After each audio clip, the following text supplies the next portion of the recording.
आज इस वीडियो के माध्यम से हम लोग जानेंगे केंद्रीय सतर्कता आयोग क्या है, यानी कि सेंट्रल विजिलेंस कमीशन। इसके पहले की वीडियो में हम लोगों ने चर्चा की वित्त आयोग क्या है, तो साथ में नीति आयोग के बारे में हम लोगों ने देखा था। तो चलिए देखते हैं क्या है सतर्कता आयोग। सबसे पहले देखते हैं कि इसकी स्थापना कब हुई थी। तो आपका जो आयोग है ये भ्रष्टाचार निरोधी आयोग है, और इसके हम स्थापना की बात करें अगर, तो 1970 के दशक में संथानम समिति बनाई गई थी, संथानम कमेटी बनाई गई, और जिसके अध्यक्ष थे संथानम। इन्होंने क्या किया, 1964 में इस समिति ने अपनी रिपोर्ट सौंपी, और इसी रिपोर्ट की सिफारिश के अंतर्गत 1964 में ही एक प्रस्ताव पारित करके संसद में इस आयोग का गठन कर दिया गया। अब जैसे गठित हुआ, कुछ सालों तक ये लगभग 40 साल तक ये ऐसे ही काम करता रहा इंडिविजुअल रूप से, लेकिन 2003 में इसको सांविधिक या गैर संवैधानिक दर्जा दे दिया गया। और पिछले वीडियो में हम आपसे चर्चा कर चुके हैं कि संवैधानिक, सांविधिक या गैर संवैधानिक, ये इन सब में अंतर क्या होता है। तो फिर से एक बार यहाँ पे देखते हैं।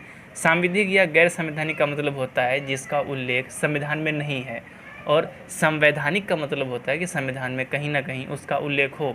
जैसे हमने पिछले वीडियो में बात की थी वित्त आयोग की, तो वित्त आयोग की बात करें तो अनुच्छेद 280 के अंतर्गत वित्त आयोग का उल्लेख किया गया है। तो वित्त आयोग कैसा हुआ आपका, वो संवैधानिक हुआ, लेकिन जो सीवीसी आपका है उसका संविधान में कहीं पर भी उल्लेख नहीं है। तो ये आयोग आपका सांविधिक, या इसी को बोले हम गैर संवैधानिक बोल सकते हैं। ठीक है, तो आगे चलते हैं।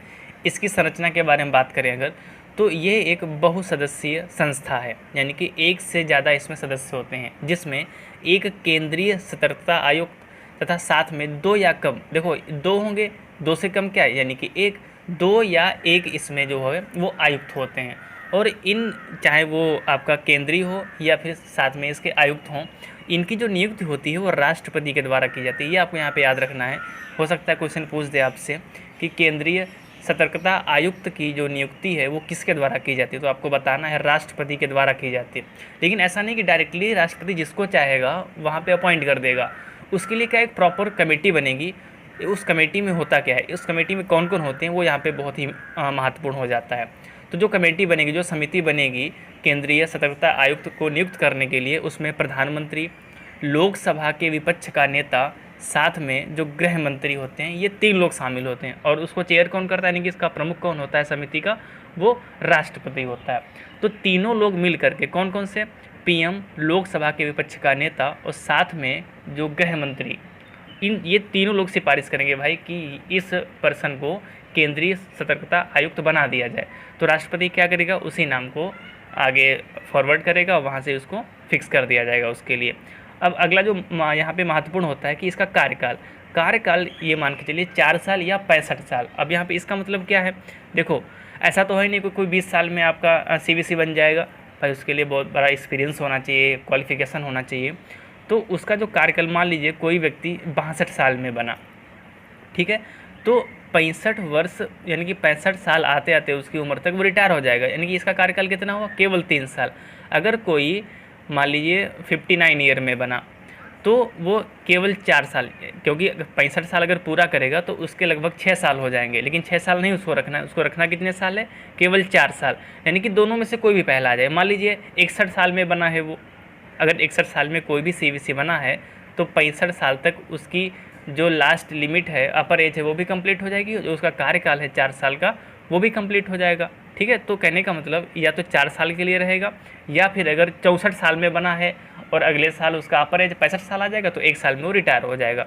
तो यहाँ पे याद रखना है, देखिए मोस्टली जो जितने भी पद हैं, चाहे वो संवैधानिक हो चाहे सांविधिक हों, लगभग बेसिकली 5 साल के लिए होते हैं, 5 साल या 65 साल, ठीक है, या कहीं कहीं पर भी 60 साल होता है, और कहीं कहीं पर तो अपर एज का होता ही नहीं। जैसे राष्ट्रपति की बात करें, प्रधानमंत्री की बात करें, तो इनमें अपर एज का फंडा नहीं होता है। या हम सीजीआई की बात करें तो यहाँ पे ये आपको याद रखना है, जो सीवीसी होता है उसका जो कार्यकाल होता है 4 साल का होता है, या हम अपर एज की बात करें तो 65 साल का होता है।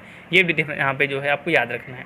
अगर इसके हम कार्यों की बात करें तो जो, अगर आपने पिछले साल की न्यूज़ देखी हो या वर्तमान में भी आप कई बार न्यूज़पेपर में आता है कि चाहे वो नीरव मोदी के बारे में हो या फिर आपके कई सारे भगोड़े हैं तो उनके बारे में हो, तो क्या किया जाता है, जो सीवीसी है सबसे पहला तो भ्रष्टाचार को रोक लगाता है उस पर, और साथ में जो औचक निरीक्षण होता है, कहीं पर भी छापा डाल देता है अपना, तो वो सीवीसी की ही टीम होती है, या फिर किसी की बेनामी संपत्ति को जब्त करना है, ठीक है।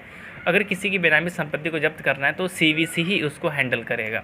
अगर आप देख रहे हो कि गुजरात में चाहे वो नीरव मोदी की बात करें हम, या और भी कई सारे घोटालेबाज हैं जिन्होंने बैंक से लोन लेकर के भाग गए बाहर, वो तो उनकी जितनी भी संपत्ति है, जितनी भी प्रॉपर्टी है, वो कौन जब्त करता है? वो सीवीसी जब्त करता है। सीवीसी अपने अंडर में ले करके उसकी जितनी भी कॉस्ट होती है वो लगा करके भारत सरकार को सौंप देती है। तो बेसिकली जो इसका कार्य है वो क्या कार्य है? भ्रष्टाचार को रोक लगाना, औचक निरीक्षण, यानी जहाँ पर भी चाहे वो जा सकती है, पूरा पावर है, कोई नहीं इसको रोक सकता छापा लगाने से। और साथ में आपको पता है जैसे कि बेनामी संपत्तियां जो होती हैं, बेनामी संपत्ति का मतलब क्या है? जो छोड़ के चले गए हैं तो उनको अपने अंडर में ले लेता है। तो ये हुआ आपका सीवीसी। और आपके लिए क्वेश्चन इसमें यह है, जो समिति बनाई जाती है इसमें, चाहे वो प्रधानमंत्री हो, लोकसभा हो, क्या विपक्ष का नेता हो, या गृह मंत्री हो, तो यहाँ पे आपको बताने 2 क्वेश्चन बताने। एक तो सीवीसी कौन है, यानी केंद्रीय सतर्कता आयुक्त वर्तमान में कौन है, साथ में लोकसभा का जो विपक्ष का नेता है वो कौन है, आपको कमेंट सेक्शन में बताना है।